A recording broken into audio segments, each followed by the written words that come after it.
Okay, let's get started. I'm Dan Rundy. I hold the Schreier Chair here at CSIS.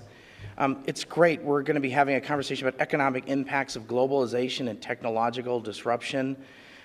This event is being sponsored by the government of Denmark, and we really appreciate your support and friendship.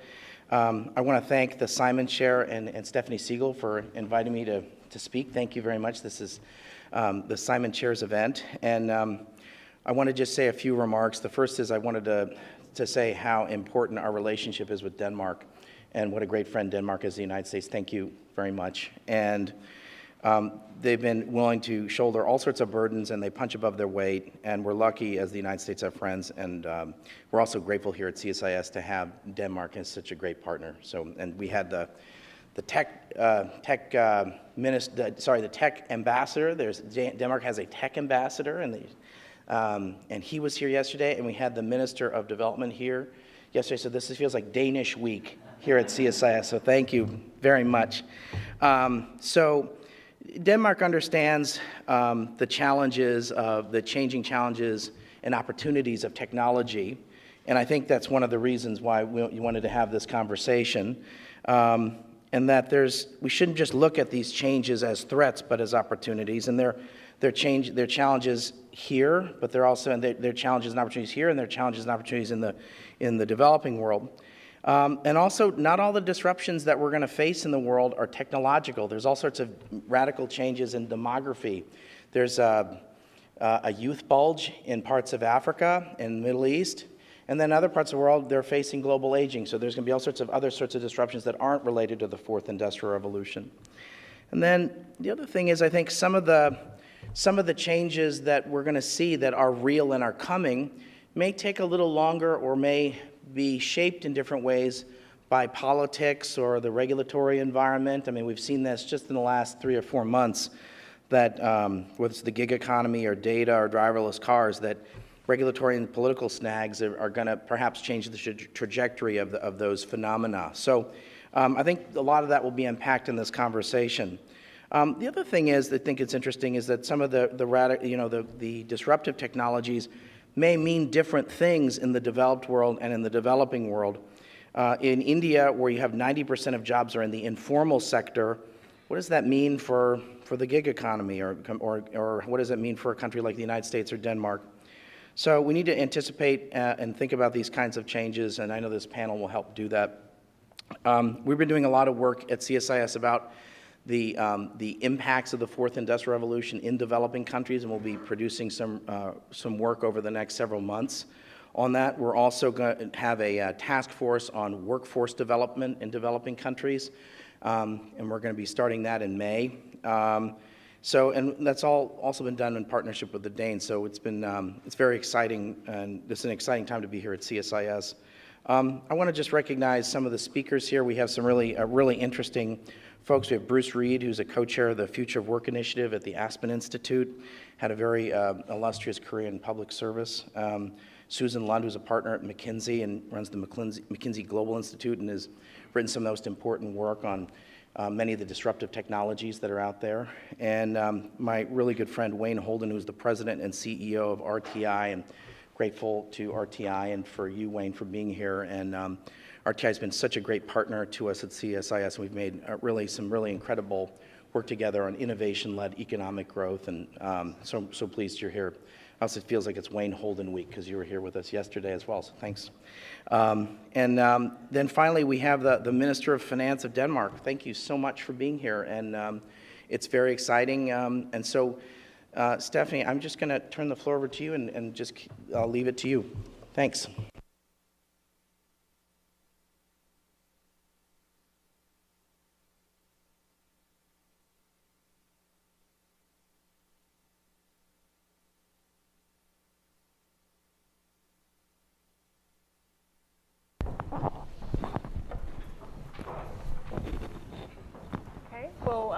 Dan, thank you very much for the introduction. As Dan mentioned, I'm Stephanie Siegel. I'm a senior fellow here at CSIS. I'm also a deputy director in the Simon Chair of Political Economy. I'd like to welcome all of you here today that are joining us in DC. I'd like to welcome as well those that are joining us online for this event. This topic of economic impacts of globalization and technological disruption is certainly one that is getting a lot of traction right now. It's important to remember it's not really a new issue. This idea of change and of innovation leading to disruptions is not one that is new to the last couple of years. It has a long history dating back to the Industrial Revolution. John Maynard Keynes actually had referred to technological unemployment back in the 1930s. So it's not new, and yet right now it does feel like there's something new about the way that we're facing this particular issue. And that's probably a function of the pace of change. So the rate of innovation and the rate that globalization has occurred is actually something that is relatively unprecedented. And the pace of that change is actually challenging not just policymakers, but also private sector and individual workers. How are they going to respond to that change? And the fact that the technology itself is also enabling certain changes in the workforce. So you have the rise of independent contract workers, the so-called gig economy. What does that mean for benefit provision? What does that mean for social safety nets? And then finally, I would point to the fact that these two forces of globalization and technology are also blamed in part for rising income inequality here in the United States and other advanced economies, also throughout the world in emerging markets as well. And this issue of rising inequality is then feeding into political discussions, increasing nationalism and protectionism and anti-globalization. So this has implications for the liberal economic order. And for all these reasons, I think policymakers now are really focused on this particular issue. So very happy that we're able to bring together this panel of experts. Following the panel discussion, we'll take a brief break, and then we'll hear from Senator Mark Warner to get a better understanding of how this looks from a US policymaker's perspective and from Capitol Hill in particular. But I really would like to just turn it over to our experts right now. Dan had given the introduction, so I'm not going to spend too much time, but I'd just like to thank everybody for your participation beforehand. And I'd ask the Finance Minister to kick us off, if you would.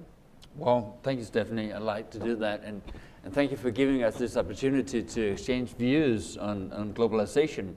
And I like to start out by giving a Danish perspective. From time to time, it seems like Denmark is the only country left in the world in favor of technology, automation, free trade, and globalization. Because if you go down to surveys of the Danes, they're still in favor of all of these. Danes look very positive on globalization, we look positive on free trade, and we are embracing new technology. But of course, this doesn't come easy. Even in Denmark, it still gives us a gray hair from time to time to think of how to continue to be on the forefront of this. But just a few words about where Denmark comes from. Denmark has always been a trading nation. I'm sure you all have heard about the Danish Vikings and how they charged around ransacking villages in Britain and in France. The truth is that that's just a part of the story. The bigger part of the Vikings was that they were trading. It's much easier to trade and come back safe if you only trade and not fight with others. So as far as they could get by trading, they start out trading. And therefore, we've been trading for 1,000 years in Denmark. And our wealth do not come from natural resources, oil, gas, or anything. It comes from the ideas in our heads and the fruit of our hard labor. And it comes from trading with other nations. We can see quite clearly that in Denmark, to trade is a fantastic way of increasing our wealth. And in my view, trading is perhaps the most fantastic thing that humankind has ever invented. Because you can only trade if it's free. I accept to give away what's mine to receive what is yours, because I would rather have what you have, and we exchange things. We don't need to know each other. We don't even need to like each other to trade. If only we think that what we get is of greater value than what we give. So in Denmark, the openness to trade has been massive for decades, and half of the people working in private sector in Denmark is directly or indirectly depending on export. So we are very keen on export. But what is actually quite unique for Denmark is that we're also very keen on import. Why? Because we're not only producers, we're also consumers. And by opening up for products from the United States, from the rest of Europe or from Asia, we as consumers are getting more products to choose from, better pricing, a larger variety, and we can get exactly the thing we need because we're open for import. And historically, trade has been seen as positive if you export and negative if you import. But you can't take many things today that are not a combination of export and imports. If you take something as common as a tennis ball played with at Wimbledon, that before it's been played with in London, it has traveled more than 80,000 kilometers and comes from 17 different countries.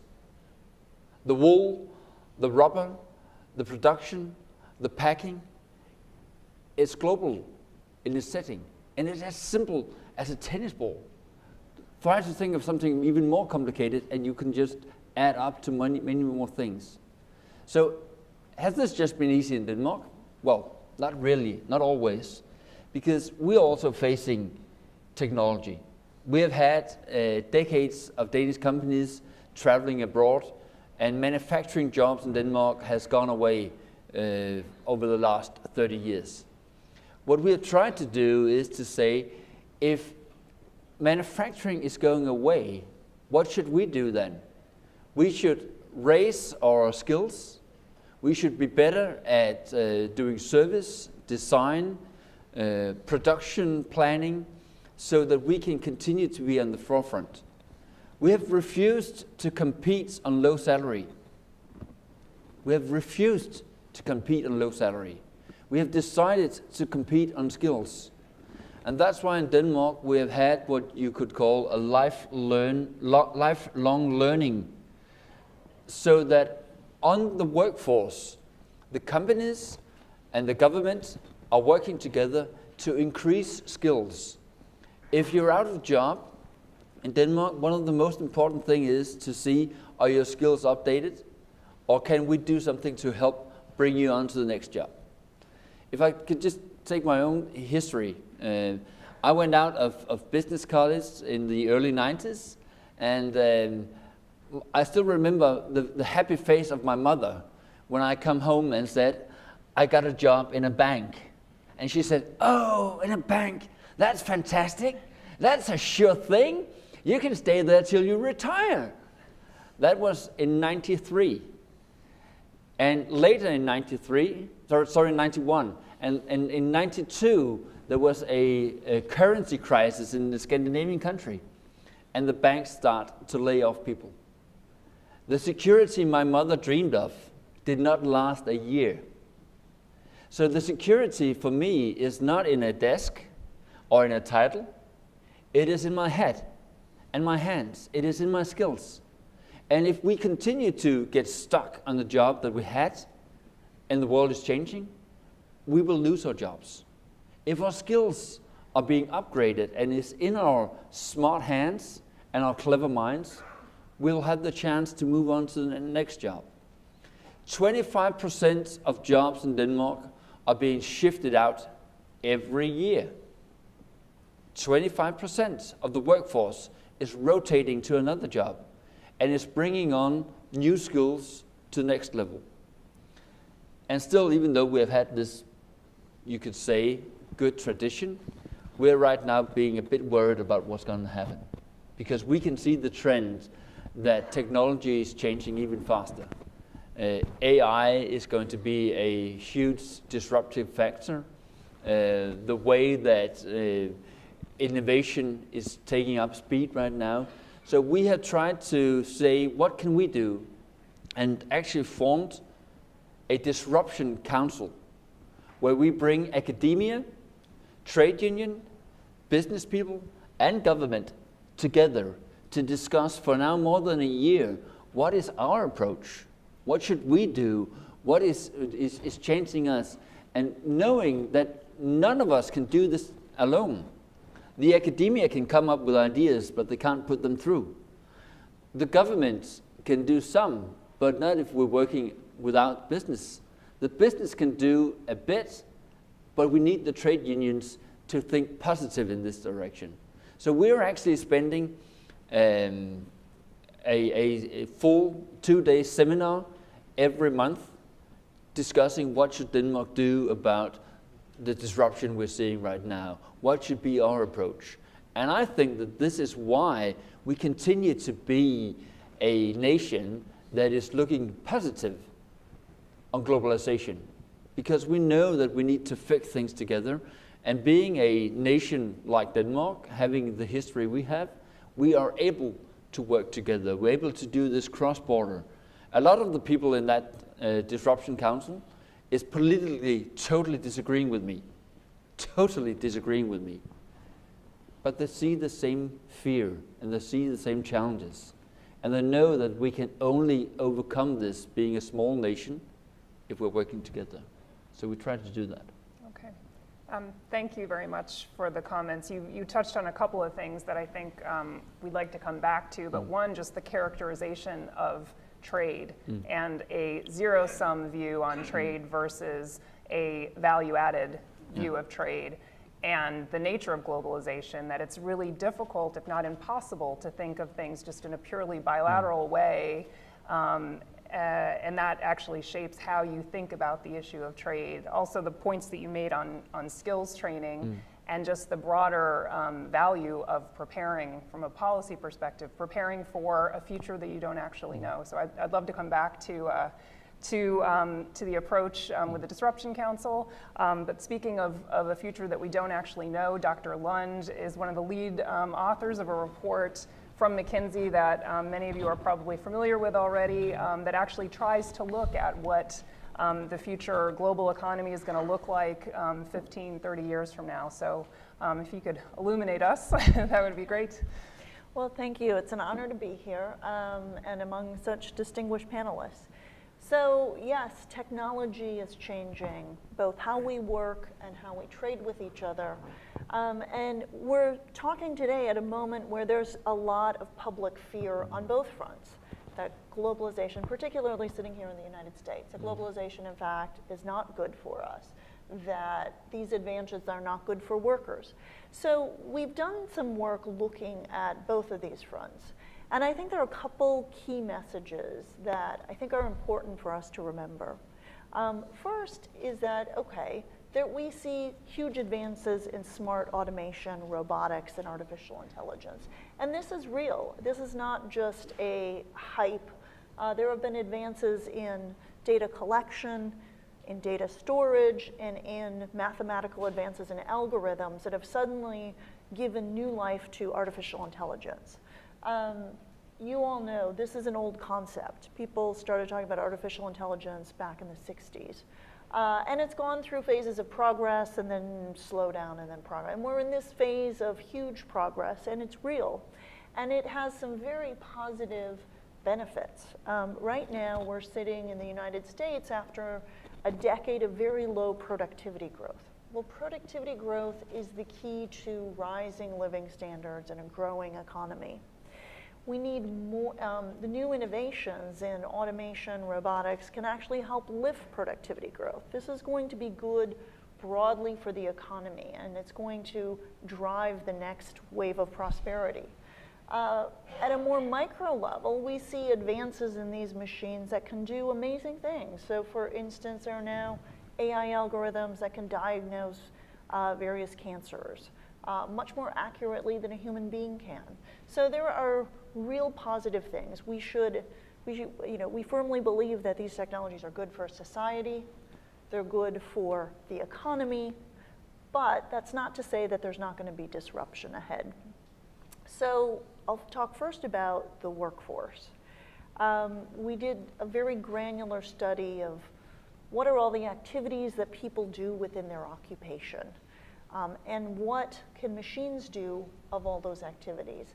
And what we found is somewhat concerning at the top level. It's, yeah, a large share of what Americans are paid to do, and Danes, could theoretically be done by a smart robot or an algorithm. Now, when you look beneath that, though, what you find is that very few jobs are fully automatable. And in advanced countries like the US and Denmark, most of those have already gone to low-wage nations. Less than 10% of jobs can be fully automated. But instead, what it means is that we're going to start working alongside the machines. In all of our jobs, smart machines are going to start to do some of what we do, and it leaves humans for doing what humans do best. So the things we will increasingly do are the activities that require things like problem solving, critical thinking, creativity, social and emotional skills, so managing others, interacting with customers, interacting with coworkers. So as these technologies roll out across the workplace, what we're going to see is that all of our occupations are going to shift. And this then brings up the issue of workforce skills. Are we prepared for this level of change? We're still in a model where most people think you go to school for the first 20 to 22, 25 years of your life, and then you're going to go out into the workforce for the next 40 years and you're going to work. And you're never going to go back to school. You're never going to learn again, maybe on the job a little bit. But that model is clearly dead at the type of disruption we're seeing. So we're all going to need to learn to do new things real time. I think about my own long history at McKinsey as a consultant. When I first joined, we would draw charts with pencil and paper and then fax them to someone in India who would produce them in PowerPoint. Well, then a few years later, okay, we all now know how to make our own PowerPoint charts. Well, now that's not good enough. No, now the associates learn Alteryx and Tableau, where you can do real-time analysis and visualize it. So constantly, we need to upgrade our skills. Now, our educational system in this country is not particularly set up for that. Mid-career training opportunities are not widely available. We still focus a lot on associate's degrees, community college, which is 2 years, or a bachelor's, which is 4 years. Well, somebody in mid-career with a family, with a mortgage, probably can't afford to go back to school for 2 years, much less 4 years. So we need to rethink credentials, nano degrees. How can you have short-term mid-career training programs that people can go and learn a new skill, shift into the jobs that are growing, but do it in a short amount of time? And it can be done. There are lots of programs, and I think Bruce will talk about some of them, that have shown that you can identify what are the critical skills in an occupation like nursing, being a nursing assistant, and within 12 weeks teach someone those absolute must-have skills, and the rest they can learn on the job. So there's a big need to overhaul how we think about training. Now to globalization. It's not a very popular concept in the United States right now.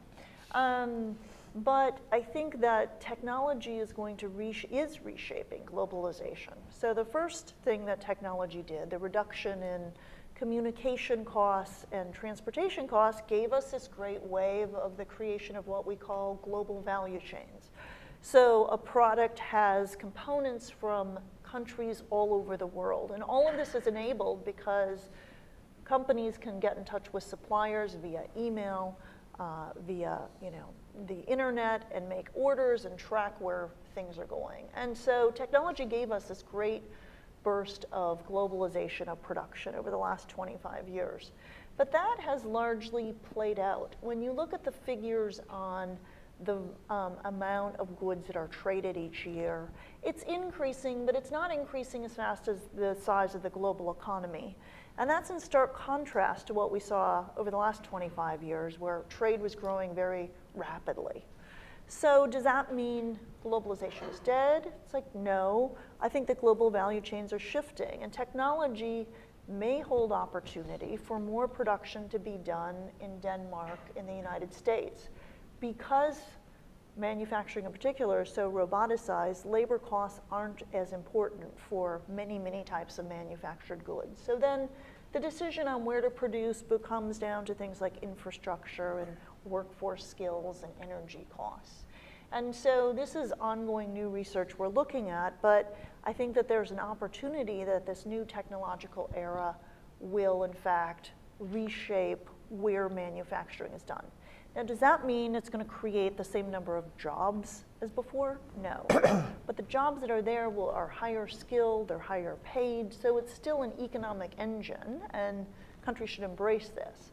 But it does mean that people increasingly, and we've seen this shift for the last 100 years, are moving more into service occupations.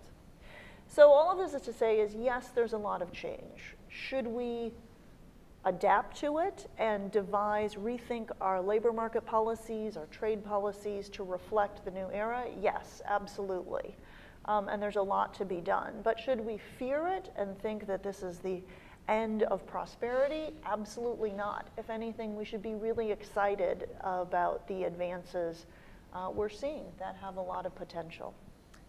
Thank you very much. And I think even if you were to fear it, it doesn't mean that it's not going to happen anyway. So I think fear might be, in the sense, kind of a positive push to say, all right, it's coming, you've got to deal with it. But thank you for those comments. There's a lot there, both on the micro level and specific policies, but linking back to the macro and kind of overall globalization trends that we can come back to. But we'd like to hear from Bruce. As Dan mentioned in his introduction of Bruce, Bruce Reed is currently co-chair of Aspen's Future of Work initiative. He's founder and CEO of Civic, which is a group that focuses on policy ideas related to all sorts of domestic issues, and he has a long history in the Obama and Clinton White House working on domestic policy issues, including workforce development, welfare reform, lots of things that are relevant to our discussion. So welcome, and please. Thanks very much, Stephanie. It's an honor to be at CSIS. As Stephanie said, I've spent my entire career in domestic policy, so my knowledge stops at the water's edge. But I want to second and commend everything that the minister said. My wife is the granddaughter of Danish immigrants, and for 30 years she's been telling me that Danes are way smarter than Americans. She's demonstrated that as well. And I love the idea of a disruption council. We've kind of gone the other way. Our government, the White House and the Congress are sort of an eruption council, but we should try your approach. I'm going to pick up where Susan left off and talk a little bit about what to do about these challenges. Her report, if you haven't read it, is superb. It gives a terrifying picture of what the world will potentially look like in 2030. I think sadly, in many ways, this isn't a future work problem. It isn't just a future problem. It's a current problem. We're already seeing profound impacts from the fear of the future of work. And you can see that in the 2016 electoral map. You can see it in the decline of communities up and down the Rust Belt and Appalachia. The United States is the only advanced country with a declining mortality rate, a declining life expectancy. That's due entirely to a big increase in white midlife mortality, which is directly connected to the economic scene and what the economic future looks like. For college graduates, mortality rates haven't changed, but they've gone way up for those with only a high school degree or less. So we're going to be wrestling with this, having to wrestle with this sooner than we would like. The Future Work Project at Aspen is a bipartisan effort to try to come up with ideas of how to wrestle with all this. The future of bipartisanship might be on as shaky a ground as the future of work. Partisanship is a lot easier to automate. But Senator Mark Warner and his colleague, former Indiana Governor Mitch Daniels, have been focused beyond Washington, trying to work with states and cities around the country to try to test out new ideas. Let me point to three areas, many of which Susan alluded to, where I think we have the most work to do. The first, by far, is skills. The minister was kind enough not to mention it, but Denmark puts us to shame in this area. The United States spends 0.03% of GDP on training, which is less than half of what we spent 25 years ago. Denmark spends 20 times as much as we do. The only advanced country where we spend more on in training is Britain, which may help to explain why they ended up with Brexit and we ended up with Donald Trump. One of the reasons in the American economy, at least this is a particularly challenging problem, is that as the economy becomes more flexible, more mobile, businesses have less and less incentive to train their current workers. And in the US at least, business is by far the best at training. It has the best sense of where the jobs are going to be, what the skills are needed. It does a superb job of training the workers that it actually has, but it has no incentive or less and less incentive to train workers for their next job or what they might want to do. That when people worked for a company for 25 years, it was different. Now, I think the playing field goes in the wrong direction. So one thing we've been doing is proposing ways to change those incentives, get the incentives right. Our tax code very much favors investment in physical capital, not so much in human capital. Senator Warner has proposed a couple of ideas in this regard. He's proposed a 20% worker training tax credit that's modeled after the R&D tax credit to try to change that balance. He's also proposed lifelong learning accounts, because the minister is right, lifelong learning is what we're going to need to be doing, but we're not set up for individuals to think of it that way or to finance it that way. And having training IRAs that employers could match would be an excellent idea. In the bargain, we also need to address some of the points that Susan made about how we do that training. We are in the midst of great disruption in the higher ed world. Governor Daniels, who's now president of Purdue University, has pioneered the first 3-year state public college degree. The rest of the world seems to be able to get people through college in 3 years, but here in the United States, we've been violently opposed to that. And I think that kind of innovation is going to keep going. Susan's right that for people in mid-career and maybe people early in their career, there's going to be a lot more focus on getting the skills you need in a timely fashion and being in a position to renew those skills and update them as time goes on. So nano degrees, micro degrees, degree apprenticeships. There's a lot of other things going on around the world. And there is one excellent program here in the States where a business is doing something that is in the best interests of the country and of its workers and is working well for the business. Starbucks has a partnership with Arizona State University where they promise every barista who works at least part-time that if they want to finish their college degree, Starbucks will pay for it, even if they're studying something that's completely unrelated to what the company does. We need more programs like that. Second area that we're looking at is what forms of new social insurance we may need in the 21st century. Most of our social insurance programs date from the middle of the last century. We're still playing catch up with Europe on this. We've finally got to a place where we have health care that you can take with you from job to job, but much of the rest of our social insurance scheme is not well suited to the current environment. What does unemployment mean to an Uber driver who decides when and whether he or she is going to go to work on a given day? We'd like to see a lot more experimentation at the state and local level. That's kind of how we got the social contract of the 20th century. A number of states adopted things like the minimum wage, which then were adopted here in Washington and became part of the ethic. Senator Warner has proposed a $25 million benefits innovation fund that is seed money for states and localities and nonprofits to try out new forms of social insurance. There are a couple of examples of that going on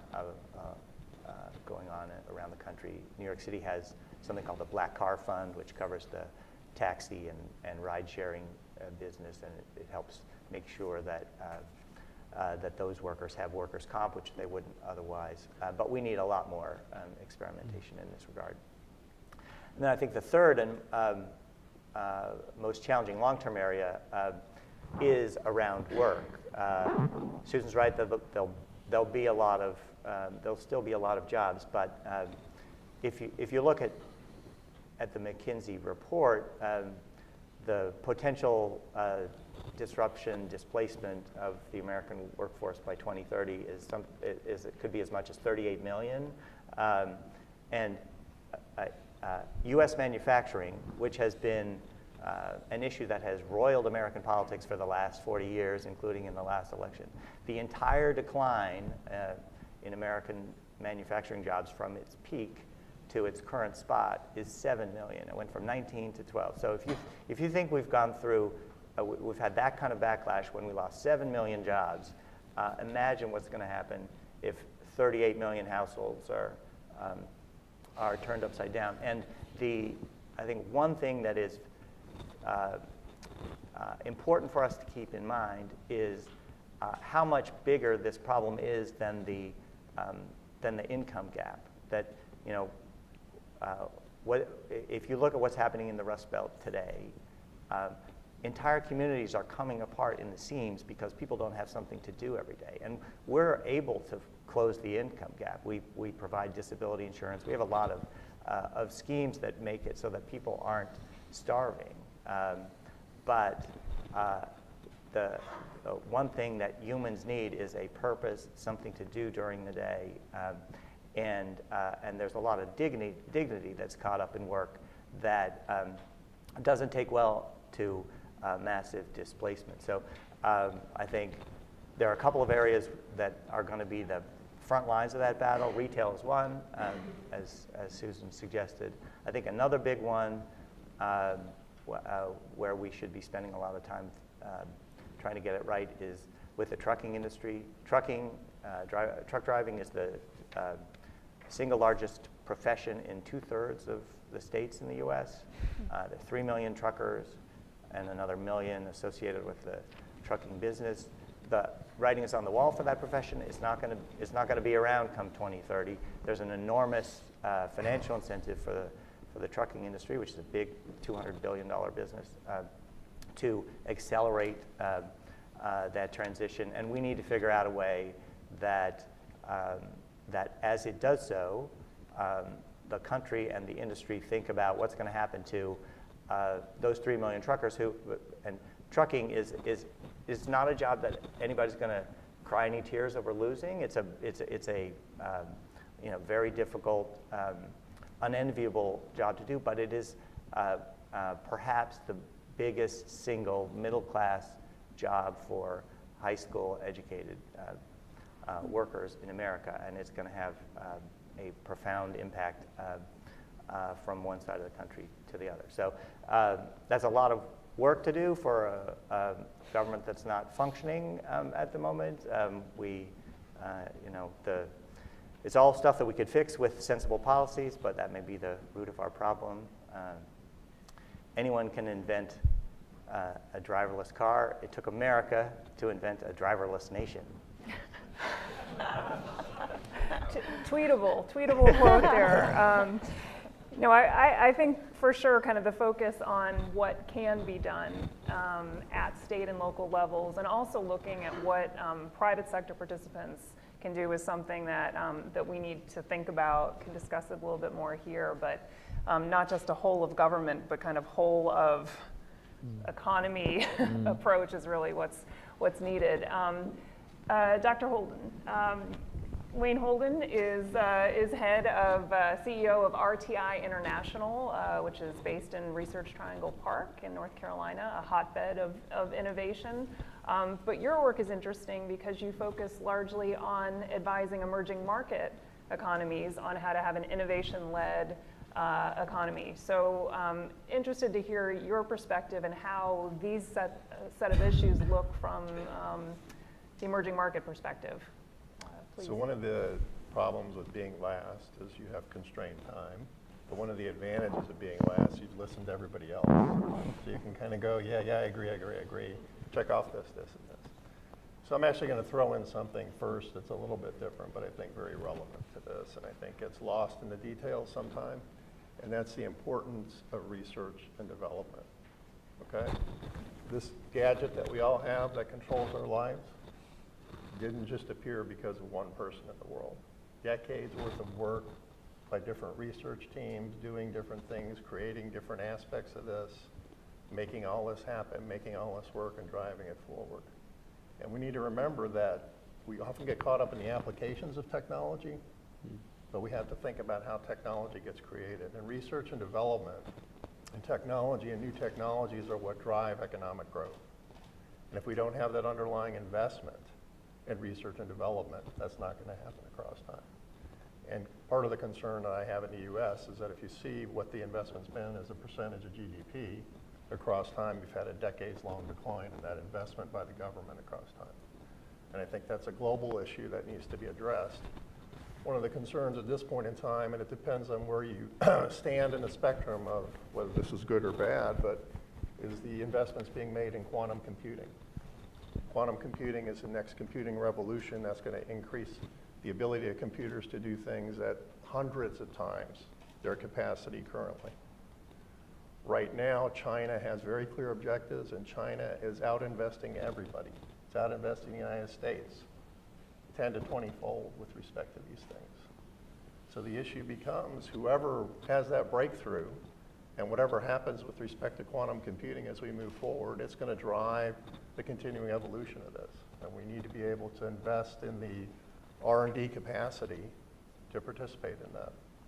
An interesting question for everybody here. Does anybody here know how to create neural networks using Python? End up with the simplistic supervised learning algorithm.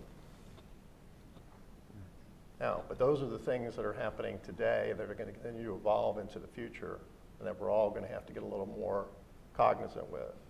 There are only about 20,000 people in the world who really have the expertise to do that now. They're being paid enormous sums.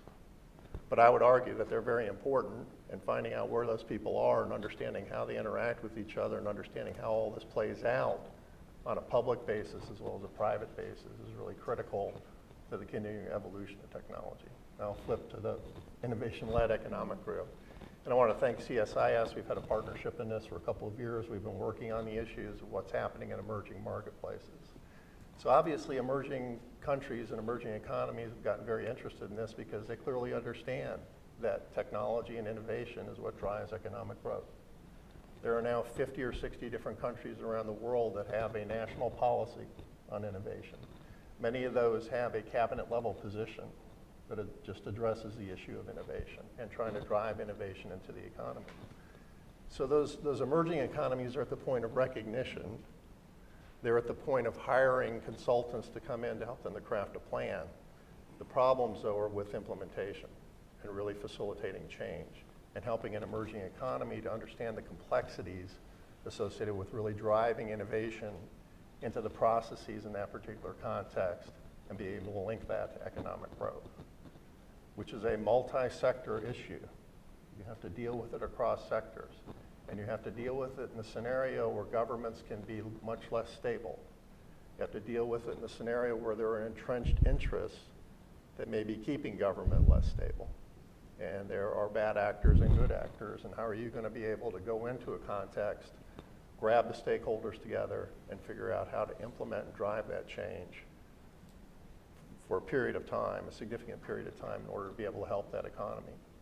Now, there's great examples, and probably the best example of leapfrogging is M-Pesa in Kenya, right? You don't have the infrastructure for phones, you create the infrastructure for wireless, you understand that you can do banking over wireless channels, that works. In that context, that worked. But it can't be copied everywhere. Those other contexts differ. There are different entrenched players, there are different issues with respect to how those contexts operate, whether they're actually ready and available to do something like that. So what I would say more than anything is there is a context-specific issue that one has to deal with. It's, you know, it's almost like the issues of the Gartner hype cycle of technology.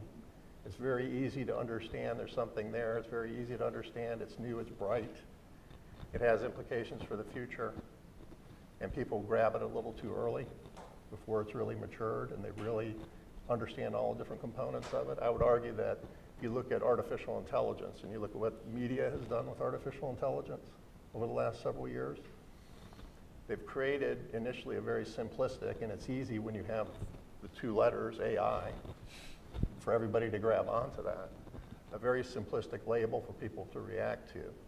Only in the last 6 months to a year have you seen media gravitate more towards the complexity, more towards the limitations, more towards the potential issues that could arise, and also the fact that where we're at right now is, you know, really a more accelerated stage. And artificial intelligence has been around as a concept for a long time, but very far away from some of the things that people have portrayed with respect to the capabilities of artificial intelligence and what the potential implications are for humanity itself. So oftentimes when we're working with emerging economies, we have to go in, commit with them, work with the stakeholders across time, and really try to drive all these links together in a very complex way, depending on the particular context, and to some extent kind of lower expectations a bit because of a lot of the hype that gets driven around this and the longer term processes of how all these things are going to play out eventually, and how the complexity starts to emerge after a few years. Well, thank you for that. I feel like there's a whole lot here for us to dig into. It is 7 minutes to 10 o'clock. We've got about 25 minutes. I'd like to take the prerogative of asking a few questions of the panel and then give you all an opportunity to ask some questions. There is a theme here as far as looking at different roles that different sectors of the economy have to play. The role of individual workers and what responsibilities they have for training, the role of the public sector to help with the transition, and then the role of the private sector in adjusting to the changes that are taking place.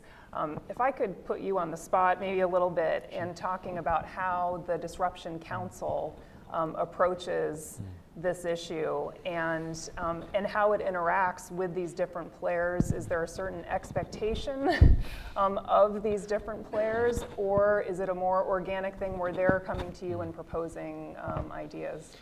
Well, it's a council set up by the government. So the government is providing the platforms and the discussions, and also a few of the policy issues. But it's actually quite organic, where everyone has a say of saying, we would like to discuss this proposal, we would like to bring out this topic to go forward. And every time we meet, we split the 2 days. The first day we have external partners. You had the visit from our ambassador of technology yesterday. He has been there as well, telling what he experienced around the world as the change of technology.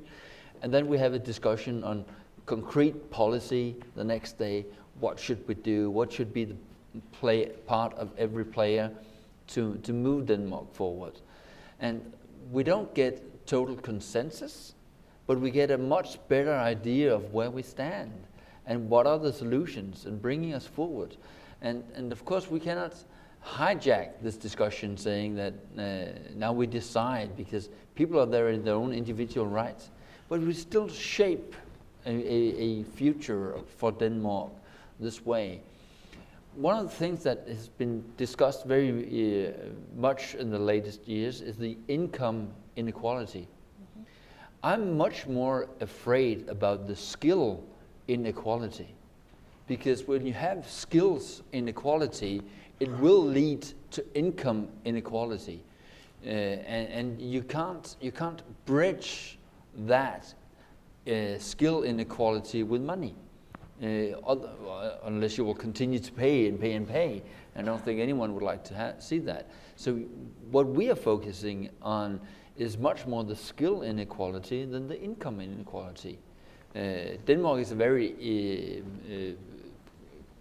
equal country. We have low difference between the richest and the poorest, but we've seen a bit of a rise over the last few years. And it hasn't really turned into a political discussion, because what we're focusing on is the skills. How can we lift the skills of those who are unemployed? And that is really one of the things that this Disruption Council are focusing on. So you have partners coming to the table, bringing their ideas, engaging in this discussion. I'm wondering, for those that have experience, and Bruce and Wayne, I'm looking at you, experience working with either emerging market policymakers, or Bruce, you're a veteran of engaging with different constituents here in the US. Declining policymakers. How realistic is that sort of model, and do we have participants willing to come to the table that maybe view the situation of, let's call it, shared responsibility? Is that something, an idea that has traction in the US and other emerging market countries? Well, certainly, that's how we got the social contract in the middle of the last century, was that in the 40s and 50s, employers and labor, and eventually government, all decided that an employer-based benefits scheme made the most sense for everybody. We built a whole bunch of tax incentives around that, and for at least a quarter century, it worked pretty well. I think we're now in a situation where that old scheme doesn't work anymore, and where all the different components are under pressure to not hold up their end of the bargain. As I said, businesses are under all kinds of pressure to produce short-term profits. They're pulling back from benefits generally. Nearly 100% of the job growth over the last decade has come in jobs that were contracted out, that carry no benefits whatsoever. We surveyed employers about what they feel their responsibilities are, and the ones that were contracting out felt they had no responsibility whatsoever to those workers. Meanwhile, government's under all kinds of fiscal pressures and challenges. So it's not that one side needs to win this argument. It's that we need to figure out how much of this is going to be on individuals, how much of it's going to be on government, how much is going to be on business, and then work together to make that scheme possible. Which requires leadership to bring... Leadership, consensus, bargaining, a lot of things that are difficult, but I suppose the one thing we have going for us is that we have a country full of people who need and want that. So necessity is the mother of invention.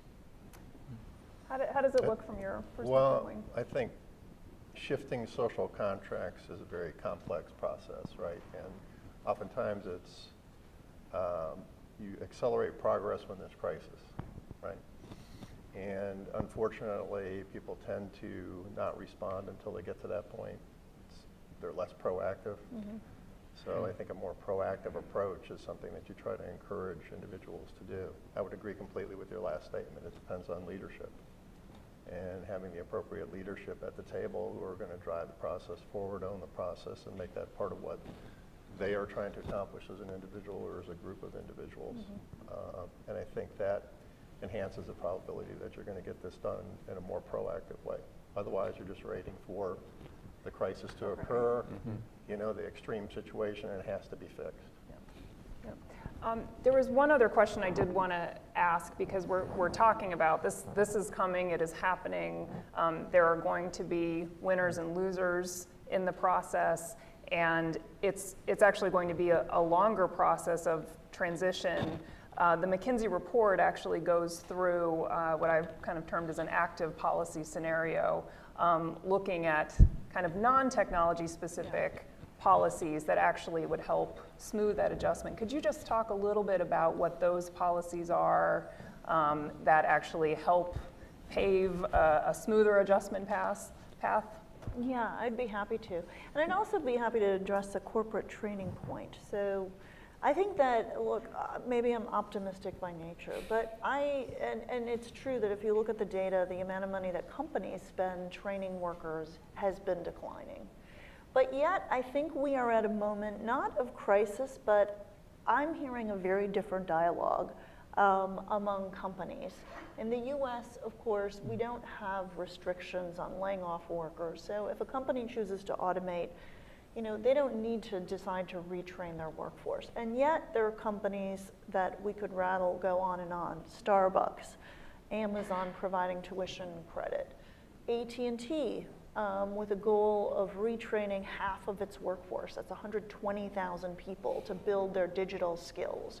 And they've set up online courses with Georgia Tech and with an online educational provider called Udacity to develop these nano degrees. So I think that there's actually a lot of movement. Now, is it going to be enough? I don't know, but I'm hearing a very different conversation with large companies in America today. That gives me hope that, in fact,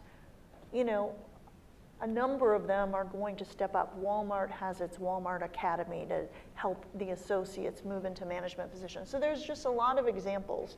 Is it all going to move the needle on the national data? I don't know, but I think that there's reason to be optimistic. Now, I agree we need the national conversation and the leadership, and how do you catalyze this movement? I was just on the Council on Foreign Relations Task Force on the US workforce, and one of the things we're trying to do as a result of that, a suggestion had been made, can we have a corporate good housekeeping award? So for those of you who know about office buildings, there's something called the LEED environmental designation.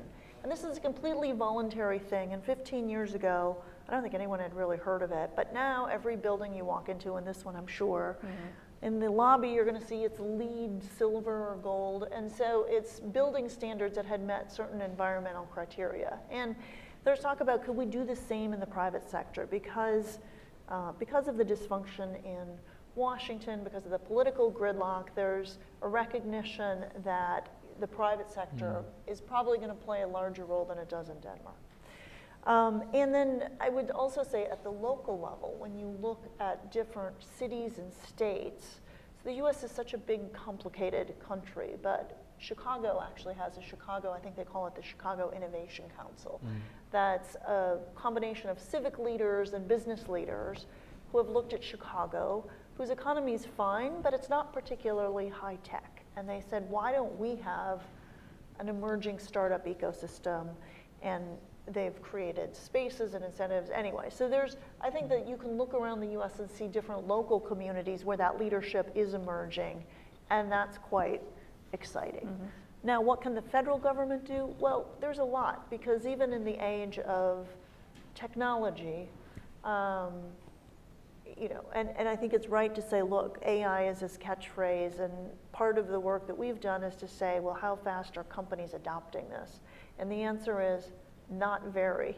So when I said, a lot of work can be technically automated does not mean it will be, because it is human beings and companies making these decisions, and that's all happening rather slowly. But a lot of jobs will be in other fields. So we have an aging population, and older people consume more health care. And there's huge need for innovations in that space. There's huge need for infrastructure.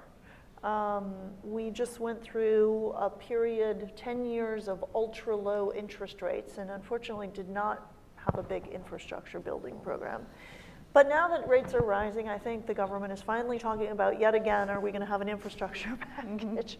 So I won't comment on the timing, but it would be good. It would be an employer.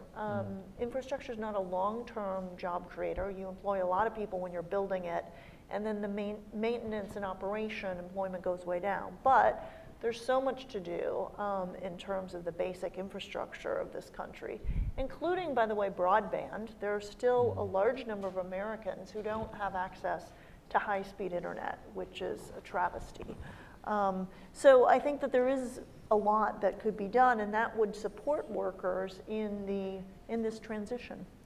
And we didn't really talk explicitly about fiscal policy and fiscal space to do those things. That's probably a topic that merits an entirely new panel, but it probably is worth saying that to do some of these things require some of the fiscal resources, and in that respect, I think Denmark and the US look quite different. But that's we do. something worth discussing. All right, well, we're about 5 past the hour right now. I'd like to leave some time if there are questions from the audience. We have people with microphones. If you can put your hand up and just state your name and your affiliation, we'll take your questions. Right over here in the corner. Matt Goodman, I work with Stephanie and the Simon Chair here at CSIS, and just to say, we do a lot of programs. This is really one of the richest and most kind of thought-provoking panels we've done in a long time. Really appreciate everybody's clear and compelling messages. I want to push Bruce a little bit on the third point about work and the nature of work. And what, can you give us any sense of what's going to replace those 3 million truck driver jobs? Not, you don't have a crystal ball and predict exactly what the jobs will be, but what kinds of, what do you think are the nature of the jobs that are going to be available for an 18-year-old high school graduate who doesn't have, the advanced education or skills, but needs something to do all day and needs dignity in their work, and it's the dignity piece that I think is really important for you to. I'm glad you stressed that. So that's for you. Can you give any sense of where you're going with that, and what you see as possible answers? And then I was going to ask the fiscal question actually, because Denmark has something like a 60%. Marginal tax rate and I think a much better fiscal picture than we do.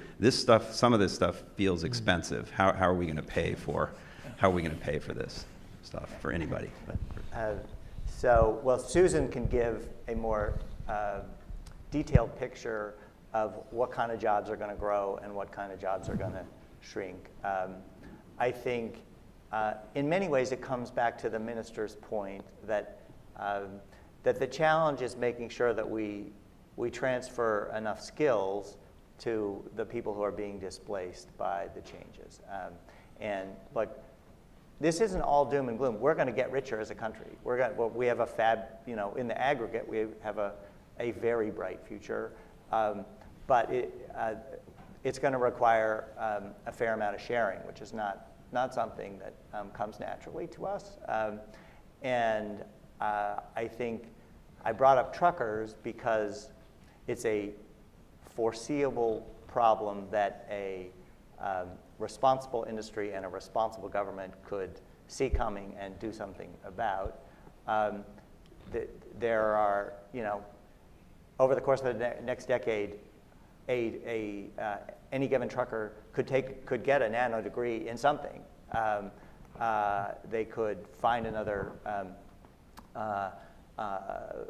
line of work that would carry them into the future, but it's difficult for people to do that entirely on their own, difficult to find the money to do it, difficult to know. And I think one of the biggest problems we have is that individuals desperately want to increase their skills. The first thing that happened after the global financial crisis was flood of people back to community colleges and into colleges. But the average consumer, the average worker, has no idea what kind of skills are really going to be valued in the marketplace. They have, so they go off to a nonprofit, a for-profit school that will take their money but not give them skills. So it's not that there won't be any jobs. It's whether we're going to do a sufficient job of investing in the people and also the communities. It is like. We have a brilliant future on both coasts and a very turbulent future in the heartland because the educational and skill resources are flocking to both of those places. We could fix that as a country. We could we could create a bunch of well-funded research universities in places where our kids don't go right now when they get out of high school. So it's not at all dark and hopeless. I just think there's a tendency among those who are benefiting the most in the current economy to say, well, we're going to make, we're going to continue to be a very rich country, and we can just write a check to the people who fall behind, and no society can work that way. You are quite right. Denmark has a high marginal tax. Fortunately, has dropped over the last 2 decades from 73 to 56 on income tax. And then we have a huge set of deductions, so the tax burden of Denmark is lowering in these years. At the same time, we're increasing our spending on education because we have chosen to see education as an investment, not as an expenditure, but as an investment. Research and development, we're pretty high in European standards of state-financed innovation and research. And then we have asked companies and workers to give a bit of their wealth into this project. So the salaries has gone up a bit less in order to create a fund where you can get extra training, lifelong training, nano degrees, as you mentioned, up to a few weeks every year you can decide to do something extra. So it is not only state financed, it's also financed by the workers themselves, by the companies, in a mixture where they sit together to describe what kind of studies, what kind of courses can you take out of this fund. So we're trying to make this a three-win pay, a three-way payment. The states, the government, the workers, and the businesses together to pay this, because otherwise we can't. We can't, not even in Denmark, have support for the government to pay it all. We need the two other parts to play with. There were two, why don't we take these two gentlemen right here along the row, if we could take your questions together. Sure. Hi, thanks for this panel. I'm Michael Leifman, an independent consultant in DC. So I think it's important to remember that it's not just the blue-collar jobs that are at risk, radiologists, some accounting work, some legal work, and so the problem is broader than just truckers or drivers. And so I'm wondering, does that make it harder or easier to go through this transition, right? There's a large population that will be affected, but potentially because it's people with more social power than in past technology disruptions, maybe there's more of a chance that something gets done. So your thoughts on that? And then the gentleman right behind you. Well, thank you very much. I'm Vikram Nehru from Johns Hopkins CSIS. I'd like to echo Matt's point that this has been a very interesting discussion, so thank you very much for that. I have two conundrums that I want to place in front of you and ask for your thoughts on it. The first is that you're quite right, it does appear everywhere that technological change is accelerating, but virtually every analytical study shows that productivity growth is declining. So I'd like you to explain why there is this conundrum. Secondly, I think there's the broader question about, manufacturing as a share of GDP is declining, not just incidentally in the United States, but virtually worldwide. How much of this is real, and how much of this is a statistical artifact? Because many services which were previously delivered inside manufacturing companies are now being outsourced. So jobs that were earlier inside manufacturing are now in the services sector. So you see the shift, and that's really not. That's actually an improvement in efficiency, not necessarily a decline in competitiveness. Third, I would like to say that fiscal policy is central, because what appears to be happening in this country is that in the absence of a redistributive fiscal policy to try and bridge the skills gap or the income gap, we're having efforts in policy diverted to trade barriers as a redistributive, with a redistributive objective, which is so unfortunate. How do we shift this narrative, this policy emphasis, back to the questions that this panel is talking about? Thank you. Okay. All right, why don't we take those two questions. Anyone want to take a shot at the first one, which was kind of the range of workers that will be affected? I have something. Yeah, please. You know, so I think one of the issues that we all need to think about a little bit more is really we're talking about human-machine interface. Human-machine interface has been going on since the first tool was invented, okay? And really we're talking about a different type of interface now than the interface of taking humans' ability to apply brute force and to do et cetera, et cetera.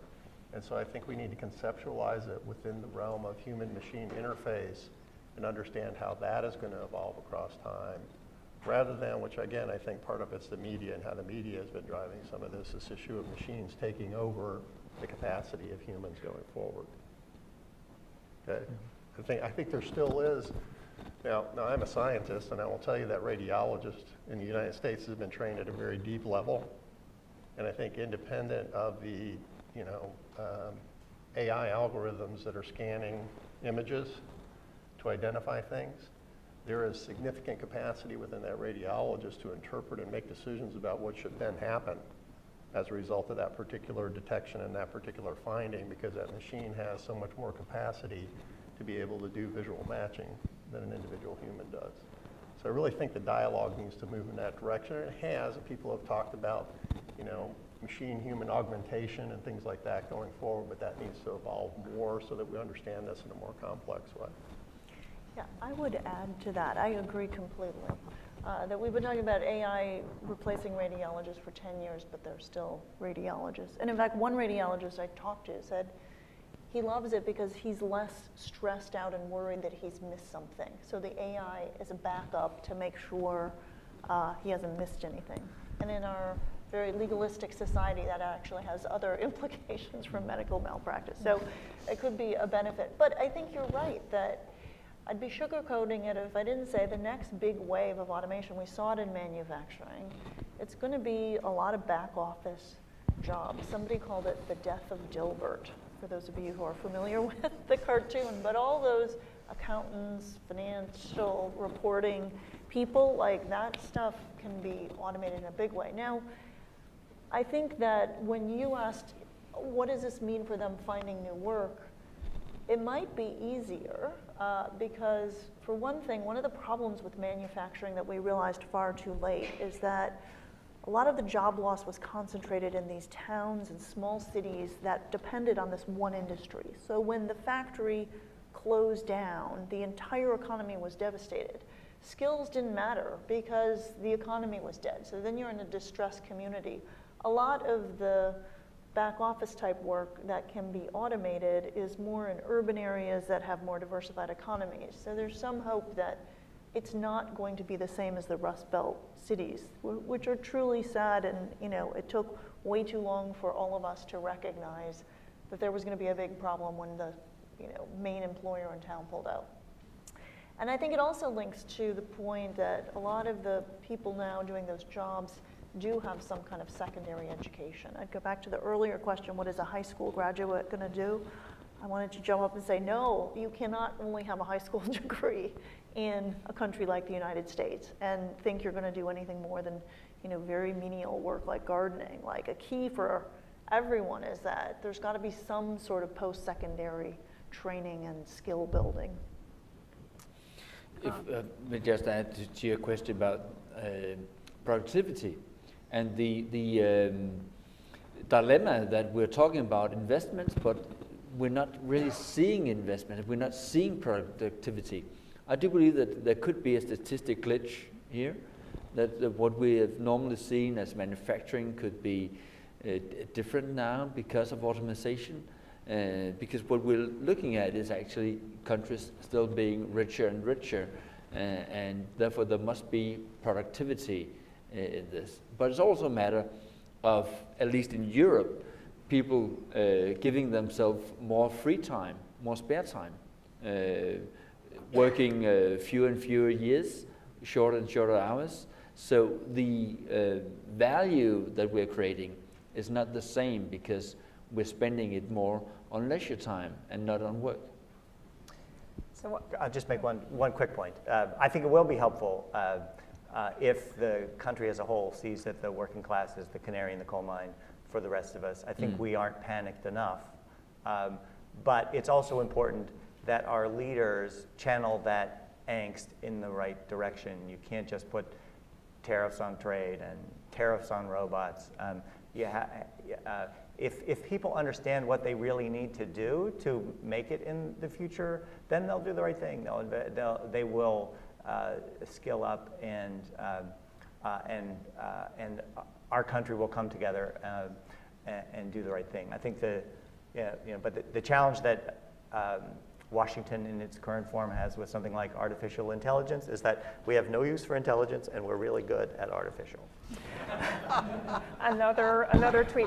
I have clearly done a horrible job as moderator because I know there are a lot of questions out there. I'm also getting this sign, which means we need to take a brief break now. There's coffee set up in back. Senator Warner will be out in about 10 minutes, so we'll have everybody come back in. If you could use that time maybe to ask the panelists questions directly. This was a fantastic discussion. I knew we had a lot of talent on the stage, but I clearly underestimated the amount of time we would need. So if you'll join me in thanking them, and we'll see you back in 10 minutes.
Good morning. Thank you all for coming. Thank you for being here. We've got a few people still coming in who went out to get their coffee. I think, first of all, I want to say thank you to all of you. I'm glad that you're here. I think that the size of the audience reflects a bit the nature of the problem. I can't think of a more serious issue right now that America should be talking about than the shorthand is the future of work. It doesn't have the traction as an issue it ought to have. I admire Denmark for the foresight to go out and do something structurally to deal with this problem. It's really impressive that you're doing it. I can only find one political leader in America that is taking it seriously. That's Senator Warner. We were just talking about it. We know with certainty, I don't know if it's going to be 5 years from now, 10 years from now, but with 1 out of 5 Americans making a living off of driving something, they're going to lose their jobs at some point. Now, how fast? I don't know. But do we have an opportunity to get in front of a problem? Most of the time, we react after it's too late. You know, this is one of those rare cases where we have an opportunity to get in front of a problem before it becomes a crisis.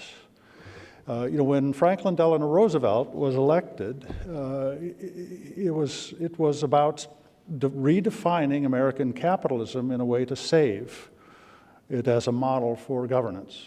Because there were two competing ideologies in the world at that time, National Socialism, with the rise of the fascists in Europe, and international communism, and they had the energy and they had the answers.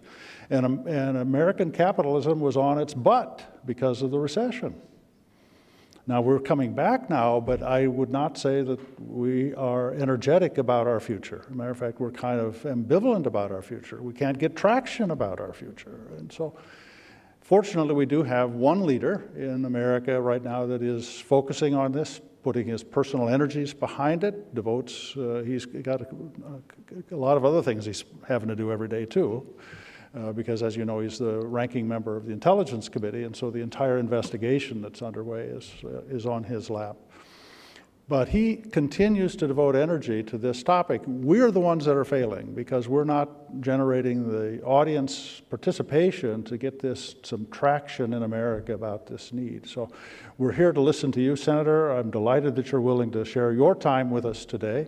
And then we're going to have, Stephanie is going to lead a kind of a dialogue, bringing all of you into the conversation through question and answer. So please welcome Senator Mark Warner and thank him for coming to be with us today.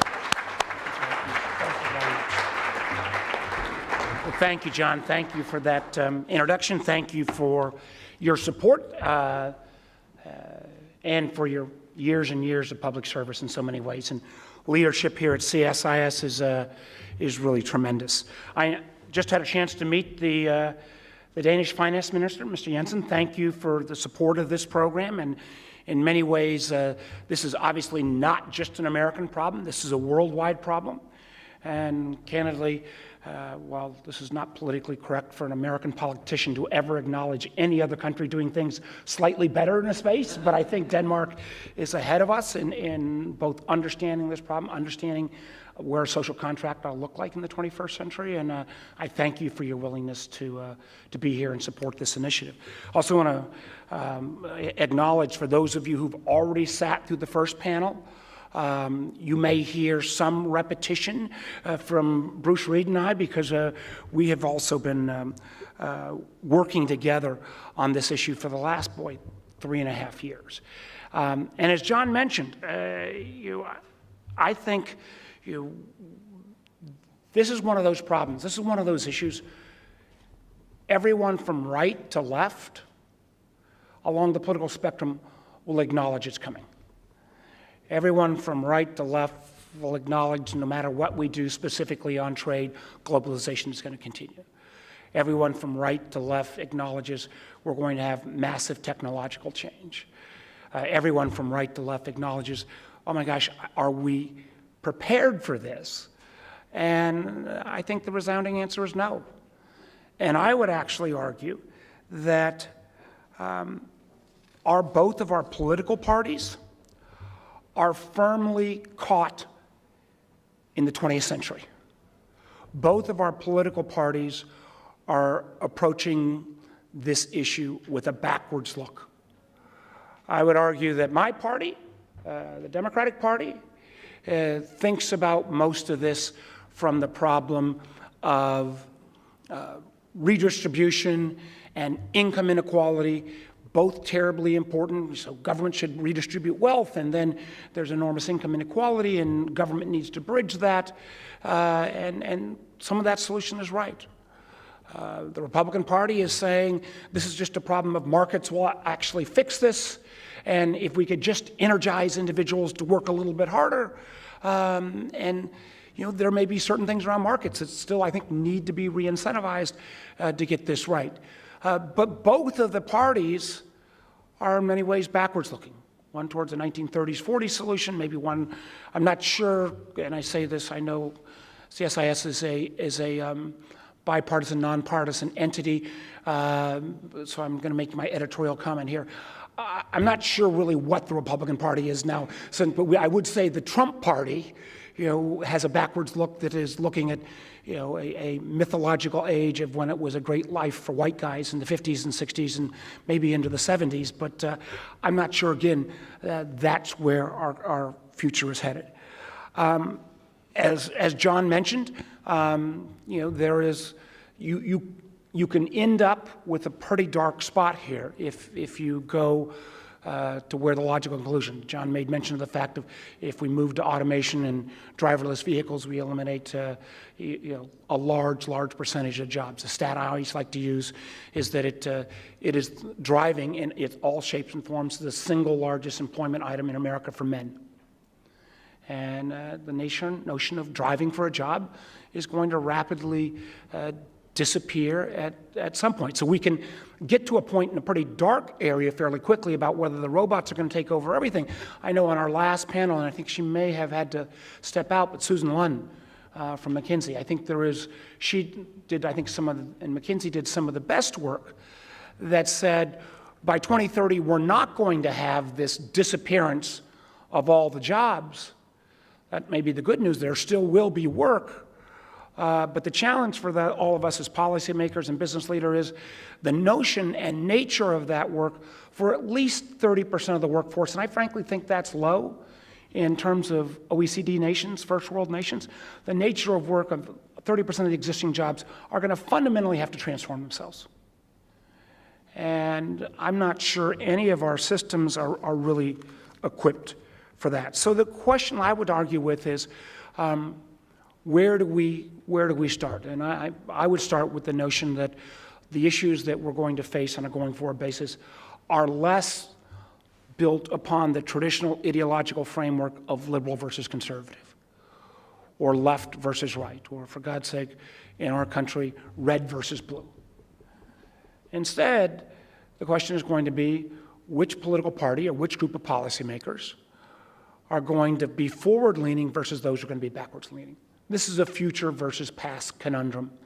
And there is an opportunity, I think, in a time when, where I work on my day job, we are caught up in enormous, gridlock. There's an opportunity, if we get this right, to forge a whole set of new alliances that might lead to breaking some of the political gridlock. So I want to talk about two things before we go to the question and answer period. The first is, if the notion and the nature of work is changing, how is that changing, and what does that do to our traditional social contract? The social contract that grew up in Western Europe and in America in the 30s and 40s for the most part, in the aftermath of massive industrialization and post-World War I, post-Depression, at least in our country, different, I think, than in Denmark in many ways. But in America, it was a collaboration between business, government, and labor.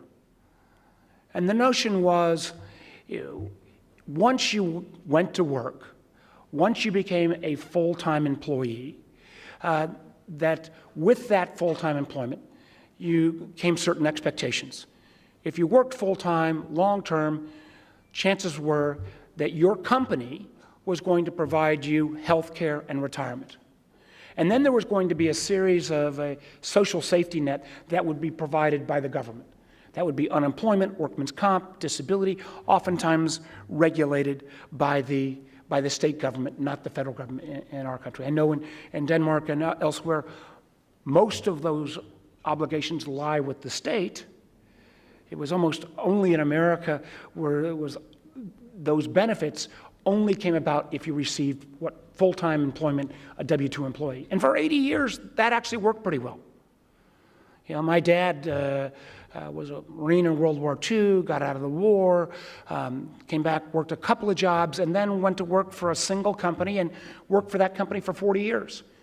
He never got that high in the hierarchy, never made a lot of money, but there was a level of economic security that came with that job, and there was a recognition that with the job came health care, retirement, and if he were somehow to lose this job, there would be something that would catch him in terms of benefits. But that notion is changing. It's been changing not just in the last few years with the rise of the platform companies, but it really has been changing over the last 30 years. We've gone from, as we move into the baby boomer generation, people have started to move from more jobs. We've moved from defined benefits to 401ks. We've seen a slight shifting more back to the individual, but a lot of this has really accelerated. And boy, oh boy, has it accelerated as the millennials, 83 million strong, including my 3 daughters, come rushing into the workforce, and where they will be, in a short period of time, the majority of the American workforce. And if you ask most millennials, the question is not, where do you work? The question is more often, what are you working on? And usually the response is not, I want to go do X for my whole career, but I'm driving Uber, I'm working on a startup company, I'm doing a little IT consulting on the side, and they are cobbling together a set of revenue streams, to make a living. And the good news with that is that there is a certain amount of flexibility with it. The bad news with that equation is you may be doing fine until you're not, and when you're not doing fine, all of the traditional programs that we set up for the 20th century social contract are not there for you. So if you are a gig worker, if you are an independent contractor, if you are part-time, if you are an entrepreneur, you may be making plenty of money, but there are no benefits that go along with that. So how do we think about a social contract that would actually change that? I believe that the truth is, and this should not end up devolving to some kind of 20th century labor classification battle. I think we need to move past that debate and acknowledge that chances are in this changing world, both by economic necessity and by choice of the workforce, we're not going to go back to a world where virtually anyone works for the same job for 30 plus years. So how do we create a new social contract that would meet where the economy is at today, and the fact that already in America, today in 2018, a third of the workforce is already in this form of some level of contingent work, non-full-time. And that third of the workforce will go to over 50% of the workforce by 2025. Again, good news would be they may do being fine. Bad news is there's going to be no social safety net. So I would argue, and we from the Aspen Institute effort have been arguing that we need to create a system of portable benefits. In many ways, for all the flaws of Obamacare, that was the first move towards making health care more portable than our existing system. And what that portable benefit system looks like, I think time will tell. Chances are it will not all be run by the federal government. Chances are, it will be administered in many ways on your device, and it may have an enormous role for fintech or for non-governmental entities. But it should include some ability to set aside some resources as a buffer from that first job you get at 16 or 18, and that benefit pool would accommodate and travel with you as you move from job to job throughout your whole career. Because I would argue, particularly for folks on my political party, that while income inequality is a huge problem and needs to be addressed, that a problem of almost equal magnitude is income insecurity. Because in this changing world, people that even with their even when their income tax return may show that they've made a decent salary, chances are they've built up no kind of reserves. And as the Federal Reserve study recently showed, 47% of Americans could not absorb an unexpected $400 expense without going into hock. Now, that level of insecurity breeds not just personal insecurity, but it also breeds political insecurity because you're pretty angry. If you're working your tail off and then something happens and you can't get your kid health care, you have no reserves, there is no benefit program to pick you up. So we need a new portable benefit system. And we've made some progress. We've got a bipartisan legislation that would create at least a $20 million, $25 million grant program out of the Department of Labor. We've seen in Washington State efforts to create a portable benefit system. We've seen the SEIU and Uber work together on some ideas. We've seen, to a degree, at least for driving, we've seen the Black Car Fund in New York exists as a disability fund for some time for independent contractors. But we need to do much more. Now, if you accept the fact that people are not going to work for the same job for 30 years, and that we need a portable benefit system, the corollary to that is that it also changes the nature of where the responsibility lies and what we should expect from the public sector and the private sector as we move into how to make sure that workers actually have the skills they need to compete in this changing economy.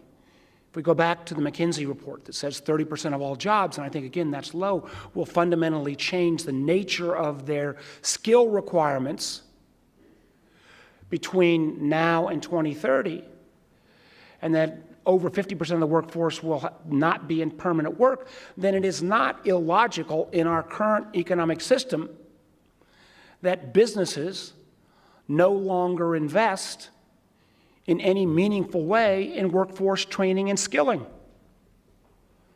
One of the dirty little secrets that and I say this as somebody who's been in business longer than been in politics, but isn't fully recognized, is that business, while it continually wants extraordinarily low tax rates, and the tax cut bill that took place in December, you get those rates, but they've not been willing to accept any additional responsibility for the workforce. And matter of fact, on any kind of historical trends, the amount of investment in workforce skilling and training is on a solid slope down. In effect, business has tried to push more and more of that responsibility back upon the state. And, it's a rational business decision, particularly for low and middle income jobs. Those are the jobs that are most subject to technological change, globalization, or pure elimination. So how do we rethink the notion of workforce training? I would argue that we don't even have the right accounting systems. A number of studies have shown that most nation states, 70% of most first world nation states' assets are their human capital.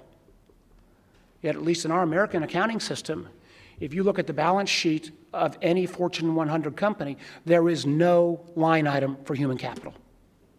We've had a tax code that for years has promoted investment in intellectual capital and actual hard physical goods.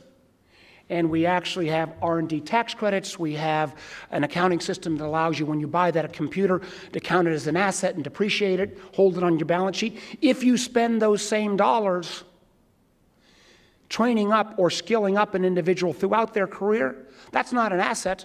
That's a cost. It's a liability. And we need to fundamentally change our whole thinking. So we've put in place, or at least from a legislative standpoint, taking the model of the very successful R&D tax credit and trying to create a human capital R&D tax credit, so that a company would not get a deduction, but they would actually get a credit for upskilling any individual in the delivery system could be through a community college or elsewhere, but upskilling in a significant way in a world of certifications. This should be able to be done, give you that tax credit if the person below a cut line of, say, $80,000 of income receives an additional skill. The many challenges I think that we faced, and one of the biggest disappointments I had in the tax reform effort was, boy, oh boy, did we ever blow an opportunity. I'm a business guy. I want to make sure that we're competitive with Denmark. I want to make sure we're competitive around the world. I'm all for bringing down corporate rates from where we were at the tie-in. But that deal should have been made with American business was, if we're going to bring down rates to be more competitive, you have to be willing to actually be willing to upskill and train up people in your workforce. And we'll give you a tax incentive to do that, but we missed that opportunity. We missed the opportunity as well to say, for those companies who got offshore profits, we'll be happy to allow you to repatriate those profits and bring them back at a low rate, but the deal needs to be, you need to make some of those profits back and reinvest in communities that have been hard hit by trade. Huge, huge missed opportunities in a bill that at the end of the day, I think is going to simply provide a short-term spurt of growth, but historically using borrowed money at the end of an economic cycle to goose an economy that was already almost at full employment does not historically provide long-term value creation. Final point I want to make is this, is that if we're going to rethink how we invest in human capital, if we're going to rethink how we deal with the notion of a social contract and portable benefits, I almost think we're going to have to step back and, at its core, question, how can we make, and let me say at the preface, as somebody who's been blessed to do very well by the American economic system, I failed a couple times, then managed to do well in business. I believe in our free enterprise system, but I would argue that modern American capitalism is not working for enough people. And instead of making radical transformations on either the left or the right, I think there are ways that we can slightly shift incentives to make it work for more folks. Investment in human capital, a new social safety net, and I believe also changing some of the incentives. John and I were talking before we came in. The capitalism, post-World War II capitalism in America from the late 40s to the mid-80s built the country's strongest economy and built the world's largest middle class. But in many ways, that capitalism was built on long-term value creation. Starting in the late 80s, early 90s, we've shifted too often, and with the ability, and I say again, technology was both a adder and a detractor on this, with the ability to move capital with the flick of a keystroke, we've shifted so much of our attention towards short-term quarterly profits over long-term value creation. And frankly, everything in our tax code, everything in our SEC system, everything in the public markets reinforces short-termism over long-termism. And again, from tax code changes to different reporting cycles for public companies, there are ways within a free enterprise system that we can shift some of the emphasis just slightly back towards companies and enterprises that will invest in infrastructure, that will invest in R&D, that will invest in human capital. Because if we don't, this level of income insecurity and job insecurity combined will create more and more political distance. We will have more and more Americans that will not only get frustrated with the Republicans and Democrats, but will frankly be frustrated with the overall effectiveness of our underlying economic system. And history has shown that countries that get to that point in their development, not very good things happen. So what I would urge, and back to where John started these comments, we do need to make this, and I'm wide, Carolina, who works with me, and some of the folks who from Aspen are here, I'm wide open for correction on how we turn this into a political agenda. But boy, oh boy, wouldn't the next political debate, the presidential debate, it was actually focusing on the future of work, if it was actually focusing on what a 21st century social contract was looking at, it was actually focusing on capitalism 2.0 or investment in that 70% of our country's assets that's human capital, wouldn't that be a lot more interesting than what passes for political debate right now?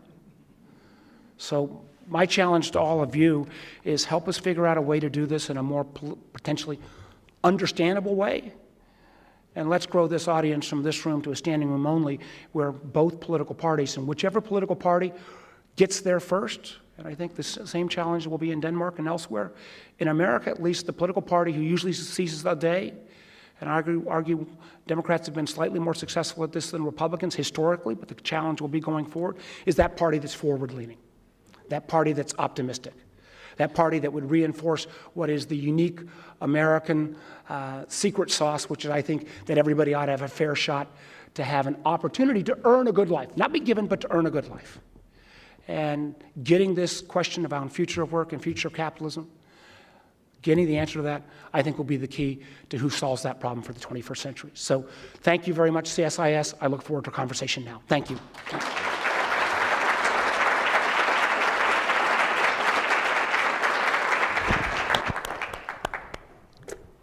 Thank you, Senator Warner. As hopefully is apparent to everybody here in the audience, you know why we were haranguing your office so much to get you to come here and speak to us. And you've got a long track record of thinking about these issues before it was cool to think about these issues. This might Still be... not sure it's cool yet. I think, you know, we had a conversation with the last panel that it does feel like something might be changing, at least at a global level. You know, we're talking here on the margins of the spring meetings of the World Bank and IMF. So 5 blocks from here, we've got finance and development officials from some 200 countries talking about a range of issues, but anti-globalization, the risk of anti-globalization, and this fear stemming from technological disruption is real. And it appears that policymakers, more than just you, are now taking notice. So if there's an upside here to the anxiety, it's that we're hopefully getting some focus on these issues. So thank you again for being here today. Thank you, Stephanie. I made the mistake with the last panel of asking too many questions myself and not leaving enough time for the audience to ask questions. So I'm not going to do that again this time. I'm going to just ask one question, linking it to our previous panel and to the experience that Denmark has had with their Disruption Council. So this is a council that the Prime Minister created last year, bringing together public sector, private sector, civil society to talk about these issues that are going to be shaping the economy of the future. So my question to you is, can we do that here? Is there an appetite and the leadership to actually do something at a national level that might replicate this sort of forward-thinking approach to policy? Well, I actually think we already have a disruption council. It's called the Congress, right? Or non-disruption, as the case may be. Right. You know, I think it is. Been a number of times to Denmark. It's a wonderful country. I actually took a great 10-day biking trip through Denmark. But there is a homogeneity around Denmark. While there are different regions in the nation, it's still of enough size that I think that Disruption Council at a national level, I want to follow what happens in Denmark. I'm not sure that doing a Disruption Council at a national level would work as well here as doing perhaps at a state level. You know, the benefits, the optimism versus fear that exists in much of America really can be an awful lot traced to where you live. And wide swaths of America that kind of particularly dependent upon a 20th century industrial economy, that has been dislocated already, are the areas where there is the most challenge, fear, uncertainty, insecurity. Portable benefits, I think, are a great idea, but it's probably not topped on the agenda in the Valley. And if you take that part of Northern California, because even though millennials may be losing a job, there's always another one there if they've got the skill set. So that the break point becomes regional. The break point also becomes how high you already are on the skill ladder. If you're very high on the high skill ladder, the ability to move from job to job or gig to gig becomes much easier. It's much harder for folks with lower level skills and older. And I think the one thing, at Aspen, we focused a lot on portable benefits, but we also focused on this workforce training issue. And there's not a politician around, a policymaker around, who doesn't have an idea or a program about changing education or rethinking workforce training. But generally speaking, most of that effort has been about how you take someone that doesn't have skills or that's young and equip them for their first job. The thing that I think that is so that I've at least come to the conclusion on that's so fundamentally different is the expectation used to be, if you went to work at the factory, and even if you weren't the world's brightest bulb, if you were a good, solid worker, you'd be able to keep a job and keep on the line, and you may not be bumped up all the way, but you'd be skilled up along the way. Today, even if you're a great worker in a low and moderate income position, there just are virtually no incentives for that company to upskill you, both because of the fact that your job may be eliminated or the fact that you may not stay, so why train you up if you're going to go to a competitor? And so, getting back to the tax code bill, and I know I'm kind of wandering around here, but I really do think that notion of the ongoing upskilling amongst people who are already in the workforce is an issue that very, very few policymakers or business leaders are grappling with. All right, with that, I am going to turn it to the audience now with the right to come back and ask a question again. I will say I'd ask people to focus their questions on the topic under discussion today. We all know Senator Warner has a number of interesting issues that he's following right now, but afterwards I'll give you all the stay secrets on focused. Russia over here. So. Exactly, let's stay focused. There's a question there in the back. If you want to wait for the microphone. Could you also identify yourself? Senator Warner, you have the unique experience of being in a state where you can meet with your constituents in Arlington, which represent a very different socioeconomic background and mix of constituent, compared to down in Roanoke and down in the Tidewaters. Because of that, you know the importance of communicating with each of those constituents. And so one of the questions I have is, as you start thinking about getting some of these messages out, higher research and development at the federal level, better workforce training at in a public-private partnership, what is the most effective way to communicate with our constituents when today you have so little time and it's very difficult to get people to sit down for 30 minutes to listen to what are really, really engaging and important points? How do you do that in Virginia, and how do you think that we on a national basis, when you and Mr. Daniels go out and try to communicate in a bipartisan way, how can you do that effectively where people don't immediately then retrench back into their camp? Good question, Carl, and thank you for that question. Let me try to answer it a couple ways. One, in Virginia, obviously Northern Virginia is doing fine.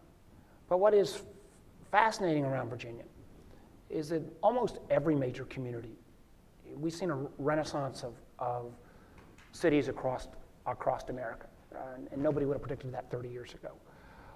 We've also seen, and one of the challenges I've got is that, and we haven't figured this out, even among small town Virginia, in Southside Virginia and Southwest Virginia, there's certain communities, even ones that don't have colleges, that really have had a bit of a renaissance, and others who are still struggling. I'm not sure I wish some great think tanks would sort that out in a state by state or community by community. What is the sauce that makes a community continue to succeed versus those that don't, if they're kind of equal in size? I think we have, so the fear and insecurity about going forward isn't straight geographical, it really is, there's even kind of a more targeting. But to your basic question, I haven't sorted that out. I mean, if I can talk to a group, I've done plenty of town halls with not folks that would show up on a Friday morning at a think tank, and they get the idea that they or their kids are going to move from job to job. They get the idea that they don't have any social insurance, and they like the notion of a portable benefits. They know they're going to need more skills going upscale. They want to make sure they're not all told that if you've been a coal miner and you're 55 that you're going to suddenly be transformed to a tech worker. They don't want to hear that. But there will be plenty of other roles that we could think through. I don't think I've figured out it enough in a way to transform that into policies. One of the things I'm hoping this year to do is in Virginia with our new governor, Governor Northam, and for that matter, you got a lot of gubernatorial races. Before we maybe make this a national issue, if we could make it a state issue, and states have always been the best laboratories for our country, and roll out policy, experiments, and if we could put up a little federal matching money, you know, in this bill I've got with Todd Young from Indiana, Republican, you know, would be a great little starter. But we got to put some points on the board. But I'm still sorting out. I'm still struggling to figure out a way to make this. It's hard to break it into a 3-word sound bites. But I do find, I guess, the optimistic part though is every chance I've had amongst, you know, lots of communities, you know, if I get folks to listen, I think they get it. And the good news is, you know, portable benefits, it's not a Republican or Democrat issue. You know, investment in human capital, everybody talks about it. So it's not, these don't fall neatly into partisan blocks. And that's a good idea. Or that's a good notion. The question right here, the woman in gray in the middle. Senator, thank you so much for being here today. My name is Dinesh Henry. I work here at CSIS. You were talking about portable benefits, and I wonder if you can speak a little more to the idea of portable labor protections that go beyond just healthcare and the things we usually think about when we think about benefits. You mentioned the work that the SEIU is doing with Uber, and I was curious if there are more efforts, if you've given some thought about how we protect a very non-sedentary labor. Great question.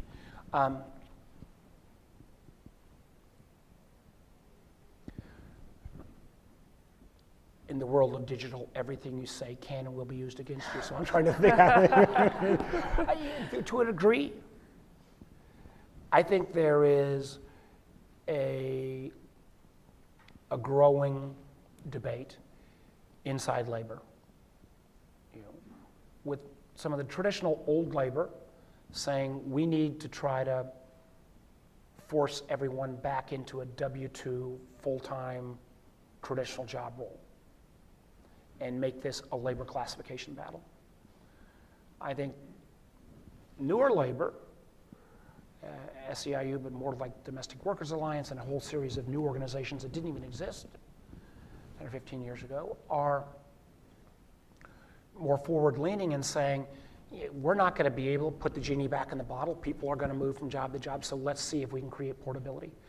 You know, and is it portability? Because in certain senses, it's not even portability by the type of work you do, which is, you know, labor unions by their definition of being trades. You know, if somebody's an IT worker part-time, an Uber driver another time, a handy fixer-upper, you know, for their third gig, and then they work part-time in a more traditional venue, you know, the notion of a traditional trade union isn't the right one. So I think we're going to have to evolve into a new model. I do think the more forward-leaning organizations realize if you create this portable benefit system, the role of new labor may be to manage that portable benefit, which both provides them an income stream, but also gives them a chance to then protect the worker, and whether that goes into full, you know, there'll be variations along the scale of you know, negotiation. I do think you need to bring, you know, a number of the labor benefits to this new portable system. Whether, you know, if you've got, you know, 4 years ago, Uber was still in its early stages, now it's in 40 nations. I'm not sure, even if every Uber driver was organized, they'd all belong to the same labor organization. So the question of who will speak in terms of actually working conditions, you know, I think we're going to just have to sort through. But I do think the role of the portable benefit manager very well could, and I actually think should be, kind of a workers' representative.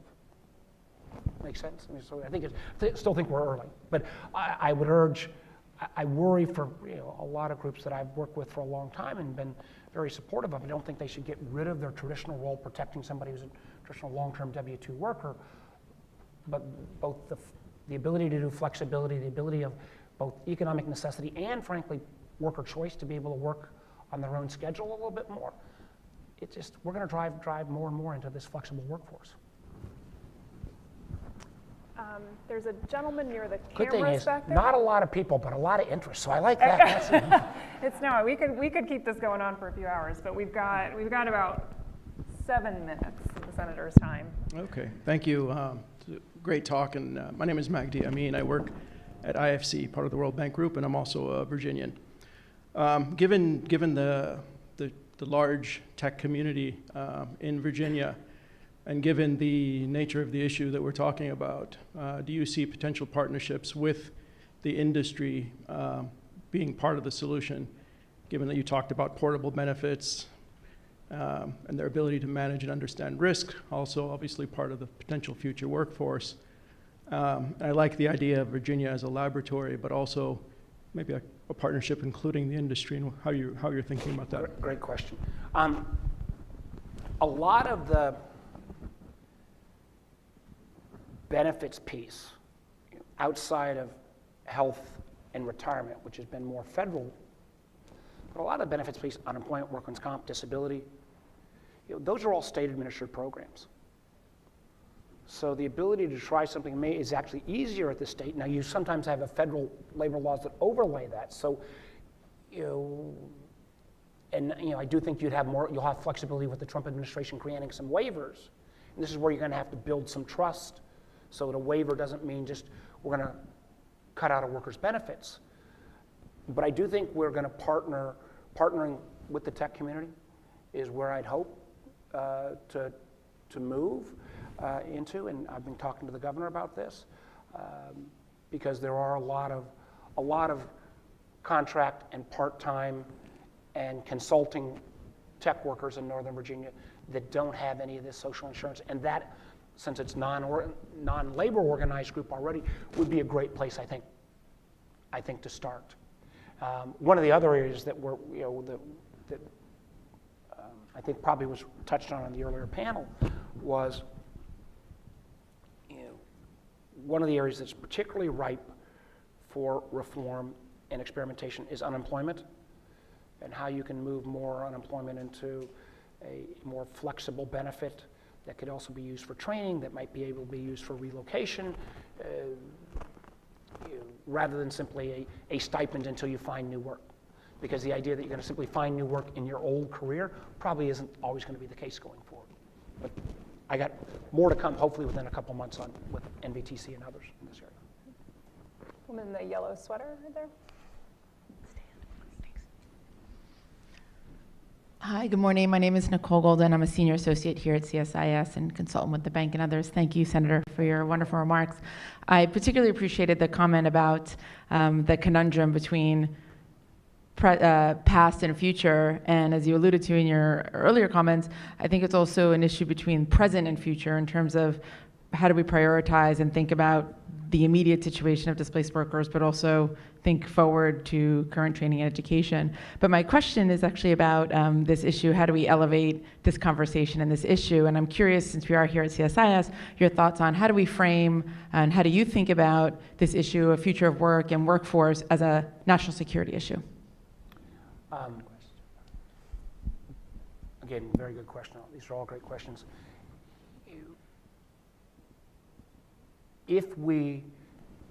National security issue is we've got to have the intellectual talent and the workforce to compete. It's one of the reasons why I so strongly support immigration reform, and it's also why I think if we do not have this ability to have our workforce skilled up in a mobile world, others will take those jobs. The predestination that America is always going to be the preeminent power is not the case. And the one thing in the national security context that, and I've changed dramatically on this in the last 2 years because I've spent so much time in classified briefings, and I think sometimes the West writ large needs to think about this, is that we're kind of stumbling through this. China has a plan. China has a plan on workforce, on investment, on theft of intellectual property. If you're thinking about where the next technologies will be in terms of AI, machine learning, quantum computing, 5G, China is equal or exceeding us already, and they're putting the workforce in place. So we have to transfer this into we have to make the national security argument as well. But I think I've got more work to do there. Yes, and as a Treasury veteran, I remember Secretary Gartner saying plan beats no plan all the time. So yes, I think that's true. Right here in the second row. Thank you, John Mullen, McClarty Associates. I also teach a course at Georgetown on trade, and I'm a neighbor of Senator Warner in Alexandria. Yeah, two of the four questions have been friends, so I feel they're like plants. a little bit I'm planted here. You just mentioned China, and we've heard from Denmark earlier on. There's obviously a huge government component in addressing this issue. We have relied heavily in our social contract, as you've pointed out and the panel talked about, on companies. You've talked about using tax incentives to help with training and maybe infrastructure. I wonder if the private sector is up to that. Whether since the states will be more nimble than the federal government in addressing the public part of it. The states are also where companies are incorporated. Do we need a new kind of a corporation? Companies are created to create value for their shareholders. Are tax incentives enough to make them do good for the people? Great question. Boy, I love the setups. One, tax incentives aren't enough. But boy, oh boy, did we blow it in December. I spent years trying to get on the finance committee. Put me in, coach, put me in. Got on the committee, and it was the most disappointing thing to have this massive tax giveaway without any real discussion of anything other than how can we cut the most taxes for the most businesses in the sloppiest way possible. And the chance to do, and I'm pro-business, but the frustration I had with business leadership in America that had all been talking the game, but when they got offered that 21% rate, rushed to that rate and said, Mr. Trump, we love it, let's jump in the boat, and they all have said to me, oh, we would have been happy to do a trade for repatriation, we would have been happy to do training. Well, we missed that one, frustration number one. There are efforts around different corporate forms. There's the effort that probably most people in this room are familiar with called the B Corp. That has done some good work, but it's been really hard with our existing levels to go as a B Corp, which has a different set of definitions, to a public entity. There was an effort that Mike Bloomberg put together called SASB, which would be a different accounting standards, sustainability standards that include workforce and training and environmental. And it has been years in the making, and I think still making some progress, but not as much as I'd like. There are other countries, and no American politician should, or especially one that was a business background, would ever cite France or Italy as an example, but they actually have public company rules that grant additional voting power for longer term holds on stocks. And there now is being created, going through the final hurdle at the SEC, an American long-term stock exchange that would, you voluntarily list, but it would be over a longer term hold. Larry Fink, the head of BlackRock, the largest money manager in the country, if not the world, with trillions and trillions under asset, thinks that we should change part of the ERISA definitions around fiduciary duty so that you can include, a corporation could include benefits beyond just a short-term return to shareholders. It can be over long-term value. It can be to include your employees and your communities. So that fiduciary duty definitional difference could make a change. So we could do these at both state and federal level. Again, B Corp is probably the one that's spread the most. It's, I think, in 36 states at this point, where there is that legal frame. I think, and the guys that are running are great, great guys. I still think none of these efforts are still fairly nascent. I guess in the greater scheme of things, the fact that almost all of these things grew up post 2008, 2010 financial crisis means they're still really young and this debate is just happening. But my fear is that our policy debate is not keeping up with technological change. You know, when you went through industrialization, when we went through agricultural revolution, when we went through the first internet wave revolution, you know, you had years. With the rate of change that's about to come around from automation, that's about to come around from driverless cars, driverless drones, from AI, we don't have the luxury of trying to cogitate about it for a decade and then start small experimentation. We need the urgency of now on these issues, or we will have, I think, the breakdown of our political system, because if both political parties are looking at 20th century solutions and they're not meeting the economy and where the workers are and where the economy is headed, that's not a good recipe. You brought it right back to where we started this discussion, and precisely why it is such a critical issue for us to tackle. So we've already kept you longer than I promised, so I want to thank you, Steph. Let me just make one last quick one. Thank you all for being here and being interested. Carolina, raise your hand. So or Bruce and Connor, others. There are folks here that are working with me on this project. We don't have this all figured out by any means. If you got ideas, suggestions, better ideas, we're wide open for business. I also want to thank the Finance Minister, Mr. Jensen, because I think Denmark is ahead of the curve on this. You start with a more flexible social contract to begin with, but the fact that you've got a disruption council and that you're thinking through this at a governmental level, I don't think there are many other industrial nations in the West that are doing this at a national level. So kudos to you all, and we'd like to very much continue the conversation with you and help learn from what you're doing. But my sense would be, thank you all for being here, but let's make sure the next time we find a way to phrase this in shorter political terms and we make this a standing room only crowd. Yes. Thank you all very much. We will be your partners in that. Join me in thanking Senator Warner. Thank you very much.